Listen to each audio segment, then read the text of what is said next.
6월절은 우리나라로 말하면 광복절에 해당하는 절기라 하겠습니다. 물론 6월절과 광복절 속에 담긴 영적인 의미, 영적인 차원은 다르겠습니다마는 굳이 비교하자면은 우리나라의 광복절에 해당되는 성경의 절기가 6월절이라 하겠습니다. 오늘 성경 말씀 출애굽기 6장에는 6월절을 이스라엘 백성들이 어떻게 지냈는가, 6월절 저녁에 드리는 식탁, 가족들이 모여서 호주가 사회를 해서 6월절 절기를 보내는 6월절 식탁에 대한 내용이 기록되어 있습니다. 출애굽기 6장 5절 말씀, 출애굽기 6장 5절 말씀. 이제 애굽 사람이 종으로 삼은 이스라엘 자손의 신음소리를 듣고, 이 말씀이 중요합니다.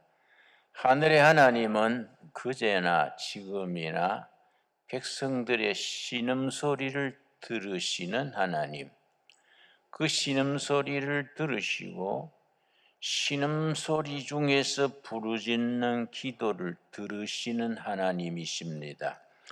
자, 신음소리를 듣고 내가 듣고 나의 언약을 기억하노라. 바로 아브라함 언약, 그리고 모세 언약, 우리의 신앙은 언약 신앙입니다. 하나님과 이스라엘 백성 사이에 맺은 말씀으로 된 계약, 언약입니다. 또 하나님과 교회와 맺은 언약, 하나님과 우리 하나님의 백성 우리들과 맺은 언약. 그래서 옛 언약이 구약이고 새 언약이 신약이라 하겠습니다. 내가 백성들의 신음소리를 듣고 내가 나의 언약을 기억하노라. 6절 말씀. 그러므로 이스라엘 자손에게 말하기를 나는 여호와라. 내가 애굽 사람의 무거운 짐 밑에서 너희를 빼내며. 6월절 식탁에는 4가지가 준비되어야 합니다. 첫째는 누룩 넣지 않는 떡, 무교병이라 합니다. 떡병자입니다. 누룩 넣지 않는 떡. 두 번째는 쓴나물, 쓴바귀 같은 쓴나물. 셋째는 6월절 어린 양의 양고기 식탁. 그리고 네 번째는 이제 포도주 잔을 식구가 5명이면은 한 사람의 5잔씩, 5잔. 5식구면은 25잔. 각자 앞에 5잔을 놓고 거기에 이제 포도주를 부어 놓습니다. 어린아이들은 조금만 부었겠지요. 성인들은 제법 많이 부었겠지요. 이게 이제 6월절 식탁의 준비입니다. 거기에 쓴나물은 뭘 상징하는가? 지난 조상들의 고난의 역사, 애굽 종살이의 고난, 그리고 광야 40년의 고난을 뜻하는 쓴나물입니다.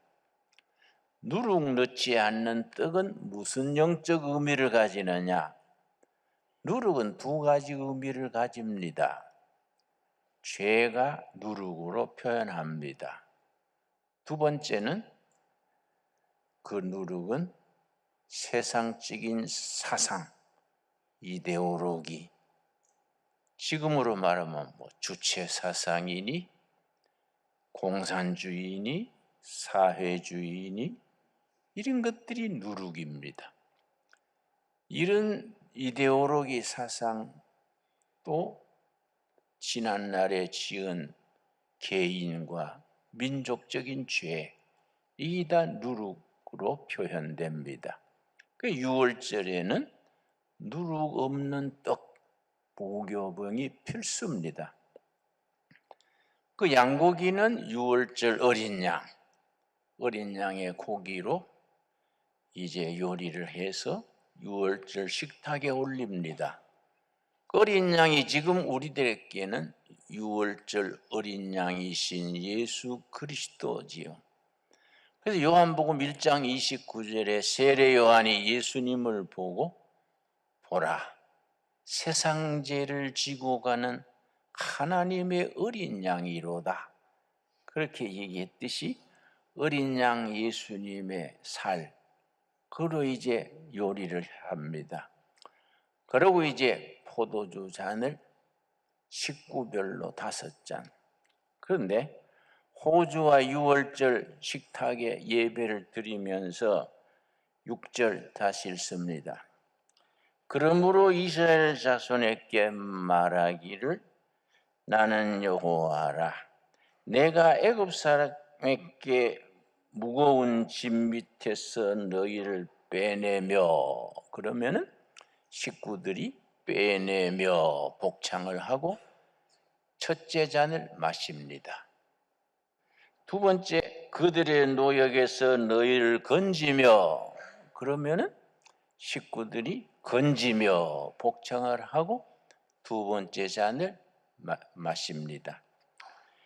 편팔과 여러 큰 심판들로서 너희를 속량하여 값을 치르고 구했다고. 속량입니다.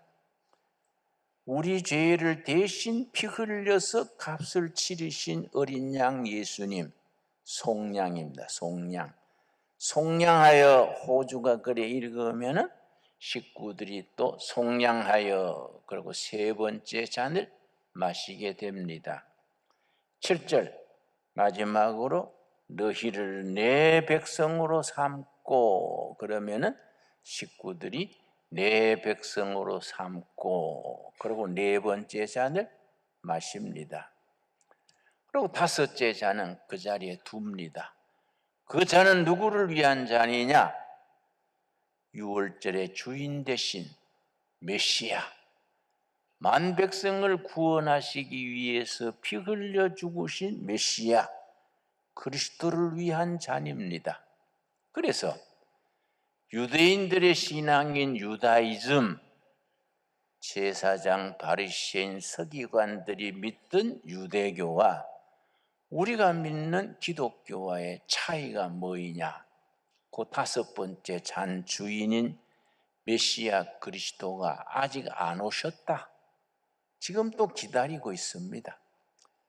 그래서 지금 유대 백성들은 지금 또 매년 유월절을 지낼 때에 유월절 식탁에서 다섯째 잔은 그냥 식탁에 두고 언젠가 오실 메시아를 지금 또 기다립니다.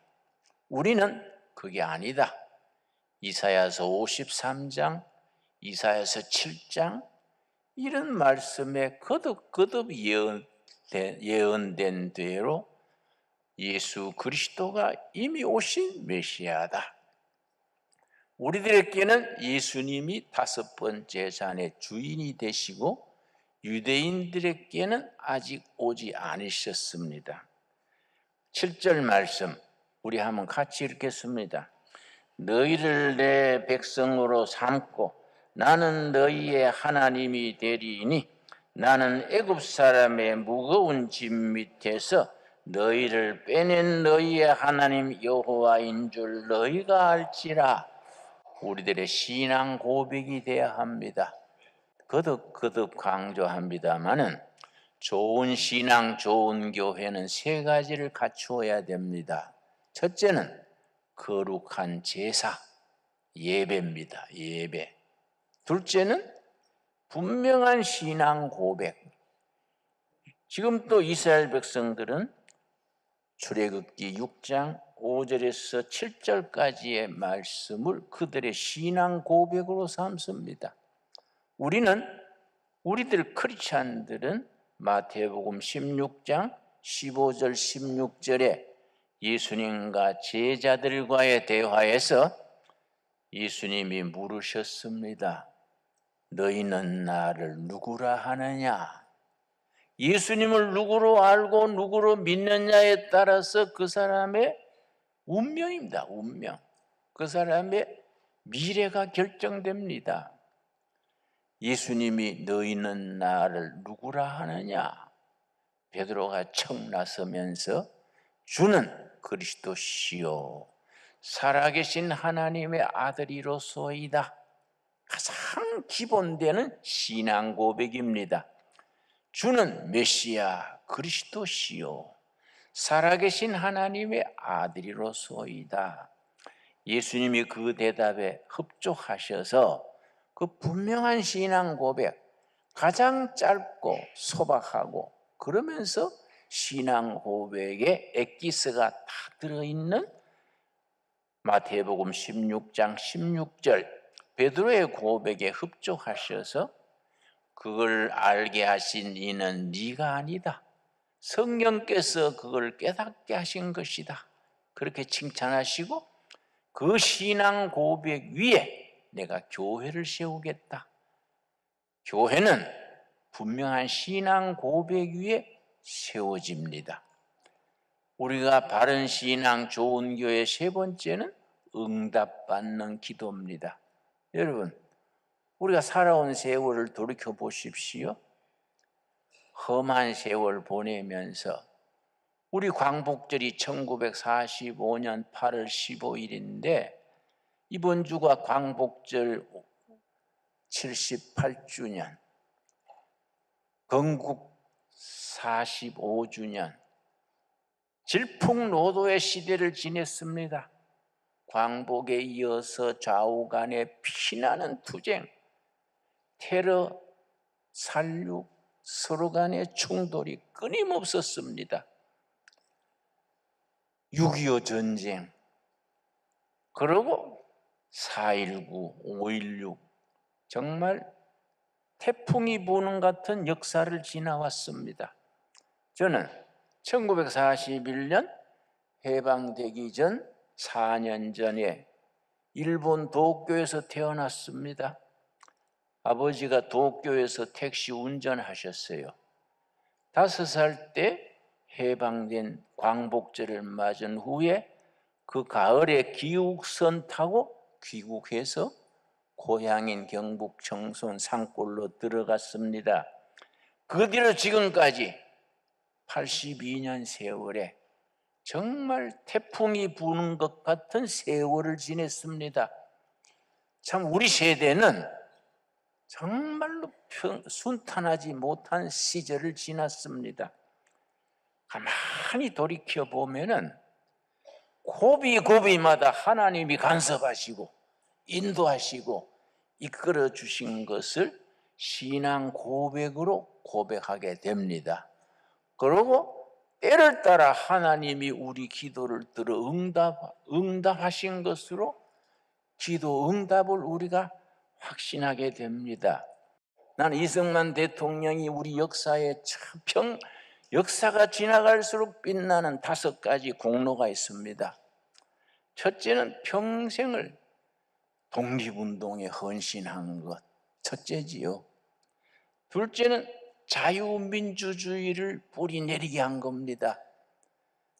1945년 우리가 해방된 뒤에 공산주의, 사회주의가 훨씬 강했습니다. 어떤 미 군정청에서 조사한 자료에 의하면 사회주의, 공산주의 해야 된다는 국민 여론이 87%까지 나온 조사도 있습니다. 왜냐? 그때는 소작인들이 너무 많아서 공산주의가 땅을 농민에게 지주를 몰아내고 농민에게 땅을 줘야 된다. 그러니까 일제시대까지 얼마나 지주들이 횡포가 심했는고 하니 호남 같은 데는 거의 90%가 소작인 1년 새 빠지게 농사 져가지고 100가마이 50가마이는 지주한테 주고 소작이는 50가마이로 자식들 데리고 먹고 사는 겁니다. 그러니까 흉년 들었다 하면은 아주 굶고 그랬지요. 그런데 소작인이 돼가지고 어떡하겠습니까? 이승만 대통령이 대통령 된 뒤에 민주주의를 하려면은 소작인 일건 안 되겠다. 경제가 자립이 돼야 나라도 자립하는 거다. 그래서 토지개혁을 했습니다. 토지개혁이 48년에 정부 수립되자마자 조봉암 장관 시켜서 시작을 해가지고 6.25 나던 50년 4월 20일에 끝냈습니다. 토지개혁 끝난 뒤에 2달 뒤에 6.25 터졌습니다. 그걸 모르고 북한에서 김일성 군대가 와가지고 토지는 소작인에게 지주를 몰아내자. 그러니까 무슨 소리야? 2달 전에 땅 다 받았는데 왜 햇소리 하는 거야? 당군 일에 땅 받은 그 소작인들이 처음이지요? 그 땅을 지키기 위해서 전선에 나가서 싸웠다는 겁니다. 그때 토지개혁이 2달 전에 안 됐으면은 유엔군이 오고 미군이 와도 우리는 공산화 됐을 것이다. 전문가들의 이야기입니다. 참 토지개혁은 우리 이승만 대통령의 최고의 업적입니다. 여러분, 그래서 브라질 대통령이 지난번에 좌파 대통령이 룰라 대통령이 들어선 뒤에 이승만 얘기를 했습니다. 브라질이 넉넉한 자원에도 불구하고 못 사는 이유는 뭐이냐? 사우스 코리아의 이승만 같은 토지 개혁을 성공하지 못해서 브라질이 가난하다. 필리핀도 같은 얘기입니다. 필리핀은 민주주의 국가라 하지만은 5 재벌이 땅을 다 차지해가지고 국민의 대다수가 소작인입니다. 그래 필리핀이 경제가 일어나지 못하는 거지요. 월남 전쟁을 한데 미군들이 월남전에 참가해서 베트콩하고 한참 싸우다 보니까 아닌 거예요. 미군이 점령하고 나면 밤에 베트콩들이 와서 살살해서 뒤집어 놓는 거지요. 왜 그럴까? 미국 CIA에서 조사를 해보니까 프랑스가 월남을 오래도록 지배했습니다. 프랑스 종교가 캐토릭이지요. 월남 사람 중에 캐토릭이 줄 서가지고 프랑스에 줄 서가지고 우리 친일파처럼 이권을 다 차지해가지고 땅을 차지한 겁니다. 그 땅을 부쳐먹는 소작인들은 불교 신자예요. 월남 전쟁이 경제 전쟁인데 캐토릭 지주들하고 불교 소작인 간의 전쟁입니다.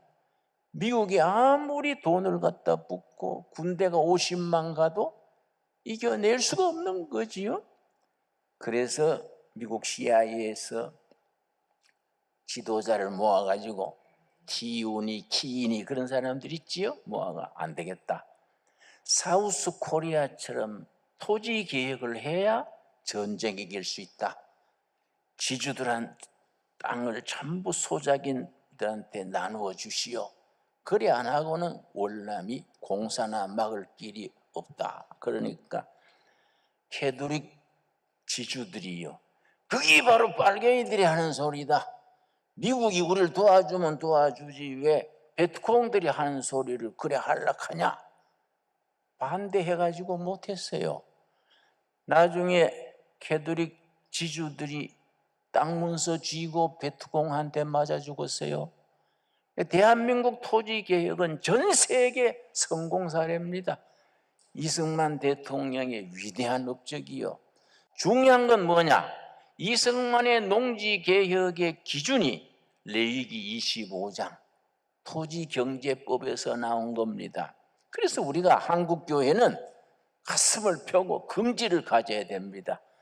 대한민국이 자유민주주의로 남을 수 있는 것은 우리가 성경의 법을 따라서 레위기 몇 장이라고요? 25장의 토지법을 따라서 농지개혁을 해서 하나님이 지주인 땅을 농민들은 다 하나님이 맡긴 거이다. 근데 북한도 토지개혁을 1946년에 했는데 북한은 뭘 잘못했느냐? 무상몰수, 무상분배해가지고 소유권을 농민한테 주지 않았습니다. 줬다가 다 뺏었어요. 공산당, 공산주의 땅으로 다 뺏었습니다. 근데 대한민국 이승만 토지개혁은 지주의 땅을 전부 농민들한테 다 등기해 준 거이지요. 자기 주인이 되게 해준 거이지요. 차원이 다른 겁니다. 우리가 이승만 대통령의 그런 위대한 업적을 우리가 알아야 됩니다. 네 번째 이승만 대통령의 업적이 6.25 때 나라를 지킨 거. 이승만 대통령이요, 1950년 6월 25일 4시에 전부 북한군이, 인민군이 쳐들어왔는데 이승만 대통령한테 전쟁이 일어났다는 정보가 들어온 거는 10시입니다. 10시. 50년 6월 25일 10시에 각하 북한이 전면 남침을 한 것 같습니다. 전 전선에 지금 밀고 내려옵니다. 소련제 탱크 242대를 앞세워가지고 들어옵니다. 그러니까 그래, 확실한가? 그럼 나한테 1시간 시간을 주라. 기도실에 들어가서 1시간 기도했습니다. 1시간 기도하고 나와가지고 미국 대사를 불러라. 미국 대사가 뮤초입니다. 뮤초. 대사를 불러라. 미국 대사 불러가지고 3가지를 말했어요. 당신들 미국이 우리가 무기 달라고 그렇게 얘기했는데 안 줬잖냐. 지금 북한군이 나와 우리가 망하게 됐으니 미국이 책임이 있다. 이제 우리가 남한이 망하게 됐으니 우리는 무기도 없고 탱크도 없고 국민 총력전으로 하겠다. 전 국민이 괭이 들고 쇠시랑 들고 인민군 막아야겠다.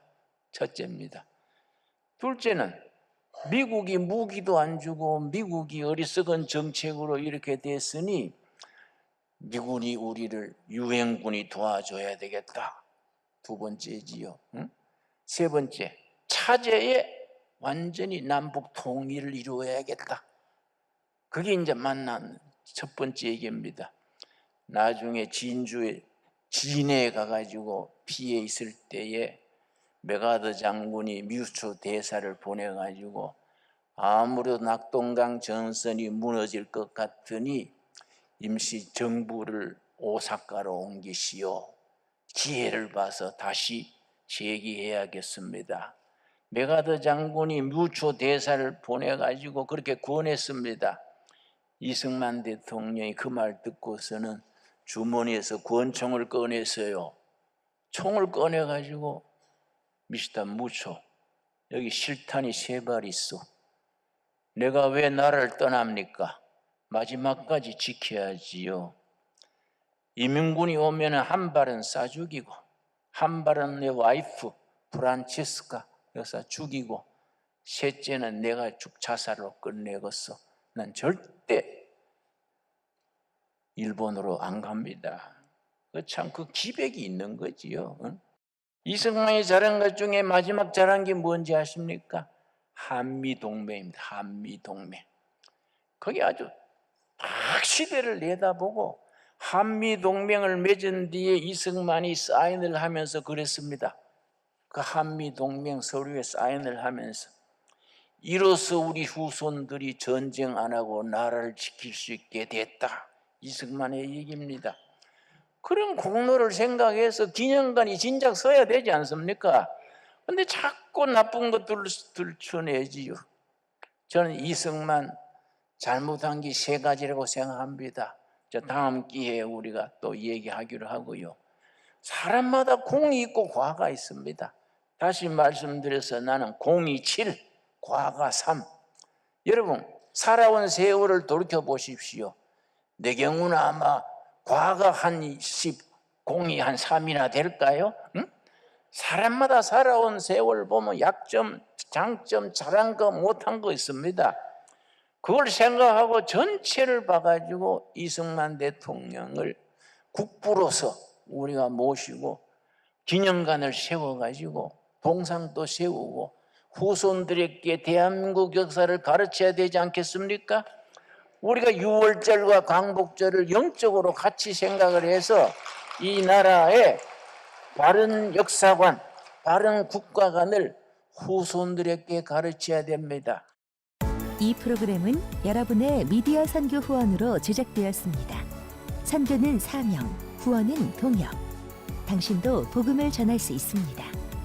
선교 후원 02-6333-1003번